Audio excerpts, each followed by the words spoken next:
రాష్ట్ర బడ్జెట్ ప్రభుత్వం తమ విజన్ ను చూపించలేదన్నారు జాగృతి అధ్యక్షురాలు కవిత. ఏ రంగానికి సరిగ్గా నిధుల కేటాయింపులు జరగలేదన్నారు. బడ్జెట్లో నిరుద్యోగుల ప్రస్తావనే లేదని, స్కిల్స్ వర్సిటీకి రూపాయి ఇవ్వలేదని చెప్పారు. 6 గ్యారెంటీలను గాలికి వదిలేశారన్నారు. కమిషన్లకు సంబంధించిన వాటికే నిధులు కేటాయించారని విమర్శించారు కవిత. ప్రజల ఆహారంపై సర్కార్ దృష్టి పెట్టడం లేదని అన్నారు. రాష్ట్రంలో ఫుడ్ కల్తీ జరుగుతోందని, దీనిపై కఠిన చర్యలు తీసుకోవాలని డిమాండ్ చేశారు. 9 లక్షల రూపాయల అప్పు ఈ కాంగ్రెస్ ప్రభుత్వం మన నెత్తి మీద పెట్టిందనే విషయాన్ని మేము చాలా చింతిస్తూ చెప్తున్నాం. మరి అప్పు తీసుకొచ్చిండ్రు, కనీసం ఏమైనా ఉద్యోగులకు పెన్షన్లు ఇచ్చిండ్రా? పోనీ కనీసం తులం బంగారం ఇచ్చే పథకాలు ఏమైనా ₹1 ఇచ్చిండ్రా? పోనీ 6 గ్యారెంటీల మీద ఏమైనా పెట్టిండ్రా? పోనీ స్కూటీలు, ముఖ్యమంత్రి గారు నిన్నగాక మొన్ననే చెప్పారు స్కూటీలు ఇస్తామని చెప్పి, కానీ బడ్జెట్లో మాత్రం కనీసం స్కూటీలు ఊసలేదు. అంటే ఈ ముఖ్యమంత్రి చెప్పేది ఉప ముఖ్యమంత్రి గారు బడ్జెట్లో పెడతలేరు అని అర్థం. మరి వాళ్ళిద్దరికి శృతి లేదు మతి లేని వ్యవహారమా, లేదా రాష్ట్రాన్ని ఎట్లా పరిపాలించాలో అర్థం కాని వ్యవహారమా, లేదా రాహుల్ గాంధీ గారు ఆడ కాన్స్టిట్యూషన్ పట్టుకొని ఫేకినట్టు ఇక్కడ బట్టి గారు అసెంబ్లీలో బడ్జెట్లో ఫేకినరా అన్న విషయం మాత్రం తెలంగాణ ప్రజలు ఆలోచించేటటువంటి సందర్భం. మీ అందరికీ తెలిసిన విషయమే. మరి ఉద్యోగాలకు సంబంధించి మేము డిమాండ్ చేస్తూ వచ్చినాం. ఖచ్చితంగా మీరు ఉద్యోగులకు సంబంధించి 2 లక్షల ఉద్యోగాలు ఇస్తామని చెప్పిండ్రు.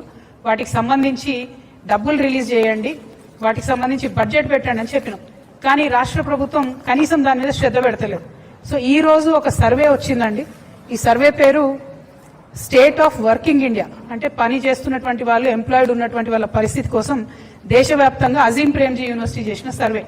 దీంట్లో ఏమొచ్చిందంటే ఎంత దారుణం అంటే, ప్రతి 4 డిగ్రీ చేసినటువంటి తెలంగాణ బిడ్డలలో, మగ పిల్లలలో 4 డిగ్రీలు చేస్తే 1రికి మాత్రమే ఉద్యోగం ఇవ్వగలుగుతున్నాం. ఆడపిల్లలలో డిగ్రీ చేసిన 2 ఆడపిల్లల్లో 1రికి మాత్రమే ఉద్యోగం ఇవ్వగలుగుతున్నాం.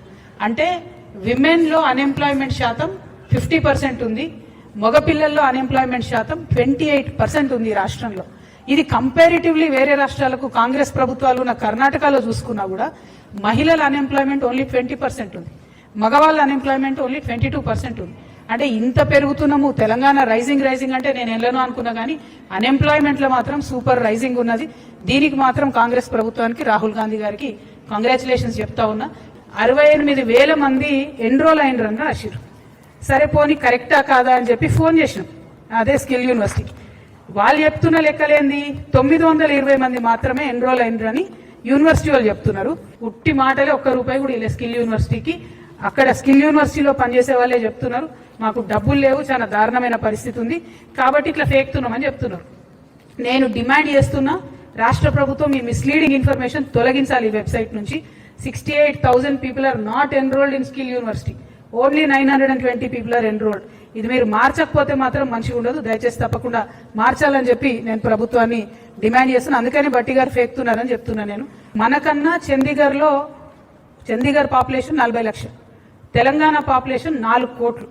కానీ చండీగఢ్లో ఏదైతే ఫేక్ ఫుడ్, అది కల్తీ ఫుడ్ తయారు చేసే వాళ్ళ మీద పెట్టిన కేసుల్ని, మన రాష్ట్రంలో పెట్టిన కేసుల్ని చూసుకుంటే ఎట్లుందంటే పరిస్థితి 1000% వాళ్ళది ఎక్కువ ఉంది. మన దగ్గర పోయిన సంవత్సరం అంటే 2024-25లో ఒకటే ఒక కేసు పెట్టారు, ఫుడ్ మంచిగా లేదని చెప్పి, కల్తీ ఫుడ్ అని చెప్పి. అది కూడా ఓన్లీ హైదరాబాద్ సెంట్రిక్. నేను ఇవాళ ప్రభుత్వాన్ని డిమాండ్ చేస్తున్నా, హైదరాబాద్ సెంట్రిక్ కాదు, తెలంగాణ వ్యాప్తంగా కల్తీ జరుగుతుంది, ఫుడ్ కమిషన్ నిద్రపోతున్నది, మేల్కోండి, దయచేసి కేసులు పెట్టండి.